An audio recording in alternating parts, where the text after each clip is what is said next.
Get back to politics now. We are live in Philadelphia for day 2 of the Democratic Convention, where former President Bill Clinton is tonight's headliner. His speech comes after Bernie Sanders worked to unify the party behind Hillary Clinton and got a lot of resistance from his own supporters. Joining us now, Lars Larson, a syndicated radio host.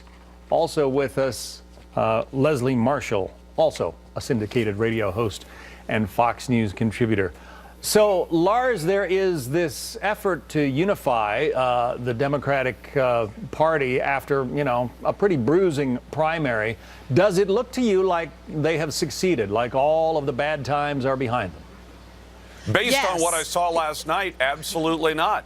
I think what's happened is a party that always complains about disenfranchising voters has managed to disenfranchise all the Berniacs by cheating their candidate of a legitimate shot at the nomination. And now they're saying, can't we all be friends? Just vote for Hillary. I don't think the Berniacs are going to go for it. Leslie, you think everything's hunky-dory there in Philadelphia, huh?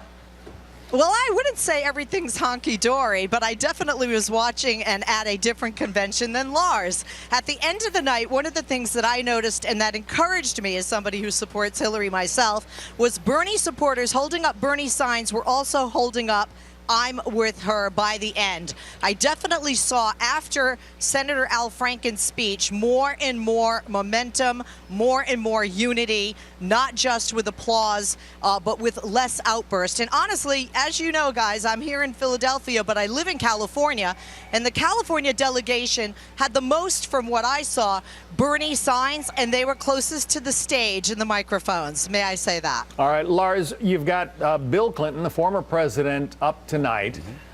When he takes to the podium, does he remind people of his 2 successful terms back in the 90s? Does he remind people of, all the scandals that came during the first Clinton administration? What does he do tonight? I think tonight, Bill Clinton, by his very presence, reminds folks that the Clintons, both of them, have cheated their way through politics. They've lied to the American people on a regular basis. He lied. His wife has lied. The party has apparently lied to the party faithful. And so I don't know how you bring all that together. I heard from delegates as well. I'm still at home, but delegates on the floor who were told, if you bring those signs back tomorrow night, you're going to be kept off the floor. This is a party that plays hardball. I mean, this is a party that's holding its convention behind a 4-mile-long, 8-foot-high fence and complaining about the fact that Donald Trump wants to build a wall on our southern border. Apparently, it's okay for thee, but not for me, according to the Democrats. All right, Leslie, what do you think about that? Well, first of all, I saw people, Lars, of your ilk, love you, but that were calling the podium a wall. Certainly a wall around a nation is very different than a perimeter because of security to protect all people inside, not just Democrats and not just speakers and not just Clintons.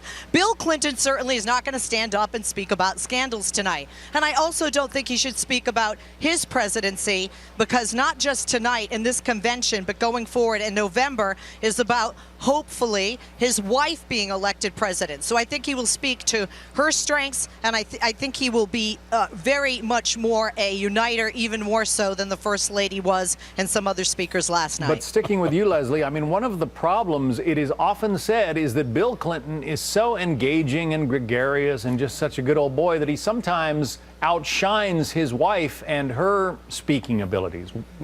Is that a danger, do you think?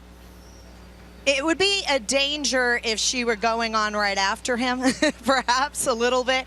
Look at Elizabeth Warren last night. Michelle Obama was a very tough act to follow. I certainly wouldn't want to have to do that. But yeah, Bill Clinton is one of the greatest speakers, I think, in our time in modern day.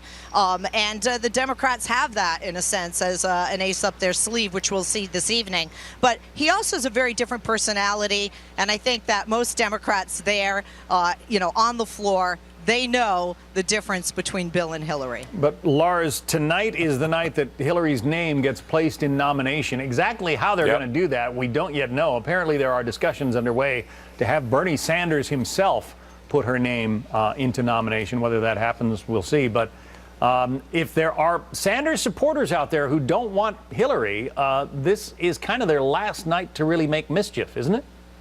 And by the way, last night, Bernie Sanders alluded to that when he said, I'm looking forward to your votes. And he was talking right to the Berniacs in tomorrow night's roll call. So it sounds to me as though the party has made Bernie Sanders knuckle under and say that he's going to back Hillary Clinton, even though he once called her unqualified to be president of the United States. But he's still expecting his people to show some force tonight during the roll call vote. So it may not be all, a beautiful thing tonight for the Democrats. I think it's going to be ugly. And as long as Bill Clinton doesn't refer to his wife as the potential deleter-in-chief, he's probably okay. So you think that things are, they're going to get things on track. They're going to obviously nominate Hillary and move on to the rest of the convention, Lars. Well, that's what they're going to have to do. They're on a track. They're going to do it. They had to throw Wasserman Schultz out of the boat. They brought in Donna Brazile. Take a look at her history. They're going to have to move forward. They don't have any choice at this point, but it's going to be ugly because they're going to have to try to, muscle all the Berniacs into line. And I don't think they want to go there. I think some of them are going to sit home this November. They won't vote for Trump, some of them, but they also won't vote for Hillary because they know she's a crook. It does make the Republican convention look like a bit of a cakewalk, doesn't it, Leslie? Yes. I guess maybe not from where I'm sitting. I saw it protest. I saw empty seats, which we didn't see last night. It was very organized. Look, there were people that were shouting things out during, Trump and others speaking. Last week in Cleveland, we saw that last night in Philadelphia. And I think that's going to happen is there are people that are in a party that are not necessarily happy with their candidate. When Elizabeth Warren, the darling of the left flank of the party, gets, shouted down, not shouted down, but people are taking up this "We trusted you" chant during her speech. Sounds like there's a lot of anger there.